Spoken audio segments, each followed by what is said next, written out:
মায়ের সাথে দেখা করতে বাসায় কে কে আসলো, তাড়াহুড়া করে দুপুরে কি কি রান্না করলাম, বিকালের নাস্তায় মেহমানদের জন্য কি কি আইটেম করলাম। ভেবেছিলাম লটকনগুলো মনে হয় একদম নষ্ট হয়ে গিয়েছে। আমার কাছে এই লটকন খাওয়াটা অনেক বিরক্তিকর মনে হয়। তারপর বাজার করে নিয়ে আসলাম এবং বাজারগুলো গুছিয়ে রাখলাম। আসসালামু আলাইকুম এভরিওয়ান, তোমরা সবাই কেমন আছো? This is me Mahmuda from Mahmuda's daily blog.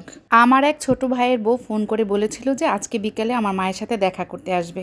সকাল সকাল মা মেয়ে নাস্তা করে আমি একটু বাজারে চলে গেলাম। কয়েকদিন পরপরই তো সংসারে অনেক জিনিসপত্র কেনাকাটা করার থাকে। ম্যাক্সিমামে আমি কল করে দিলে সব জিনিসপত্রগুলো বাসায় দিয়ে যায়। তারপরও দেখা যায় যে মাঝে মধ্যে কোনো কিছু কেনাকাটা করার থাকে যেটা নিজেরই যেতে হয়। আজকে বাজার থেকে টুকটাক এই জিনিসপত্রগুলো কিনে নিয়ে আসলাম।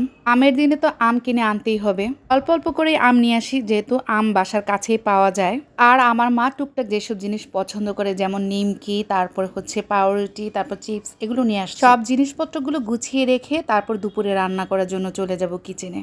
মায়ের জন্য ভেবেছিলাম আজকে পুডিং বানাবো, আর যেহেতু গেস্ট আসবে ভালোই হয়েছে, সবাই মিলে একসাথে খেতে পারবো। এই তো রান্নাঘরে চলে আসলাম রান্না করার জন্য। তোমরা সবাই তো জানো, এর আগের ভিডিওতে বলেছি যে আমার মা যেহেতু ছোট মাছ অনেক বেশি পছন্দ করে আর শাক পছন্দ করে, তাই মলা মাছ বেগুন আলু দিয়ে শুকনা শুকনা করে চচ্চড়ি করব, আর ওইদিকে শাক রান্না করে নিয়েছি। ঝাল ঝাল করে এই তরকারি খেতে কিন্তু ভালোই লাগে। রান্নাবান্না শেষ করে অন্যান্য কাজ করার মাঝখানে দিয়ে আমি একটু চুলায় দুধ বসিয়ে দিলাম। দুধ জাল করে ঘন হতে হতে এইদিকে আমরা আমাদের দুপুরে খাবারটা সেরে নিলাম। তারপর চুলার মধ্যে পুডিং বসিয়ে দিয়ে আমি ওইদিকে ফ্রিজে দেখতে পেলাম এই লটকনগুলো নষ্ট হয়ে যাচ্ছিল। অনেকদিন ধরেই ফ্রিজের মধ্যে এই লটকনগুলো ছিল।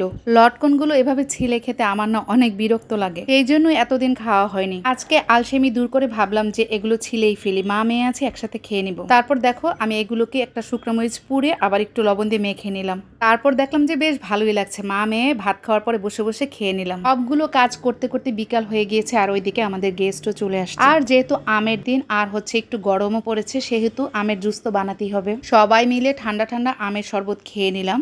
আমের শরবতটা বানাতে আমার কাছে না একদম ইজি লাগে, সেজন্য আমি এই শরবতটা খুব বেশি বানাই। শরবত খাওয়া শেষ করে তারপর নাস্তা টেবিলে চলে গেলাম। অনেকদিন পর বসে বসে অনেকক্ষণ গল্প করলাম সবাই মিলে। আমি এই অল্প টাইমের মধ্যে ঝটপট করে পুডিং আর নুডলস রান্না করতে পেরেছিলাম। পুডিং হয়ে যাওয়ার পর অন্তত 2 থেকে 3 ঘন্টা ফ্রিজে রেস্টে রাখতে হয়। আমার হাতে অবশ্য সেই সময়টা ছিল না, বাট তারপরও খারাপ হয়। অল্প সময়ের মধ্যে পুডিংটা বেশ মজাই হয়েছিল। বিকালে নাস্তা টেবিলে বসে সবাই মিলে এরকম গল্প করে নাস্তা খাওয়ার মজাটাই আলাদা। নাস্তা খাওয়ার পর সবাই মিলে ডিসিশন নিলাম যে আজকে আর দুধ চা খাবো না, তাই এলাচি দারচিনি দিয়ে বেশ কিছুক্ষণ পানিটা ফুটিয়ে নিলাম। তারপর আদা কুচি দিয়ে পারফেক্ট একটা লাল চা বানিয়ে নিলাম। সবাইকে নিয়ে আজকের বিকেলটা বেশ ভালোই কাটলো।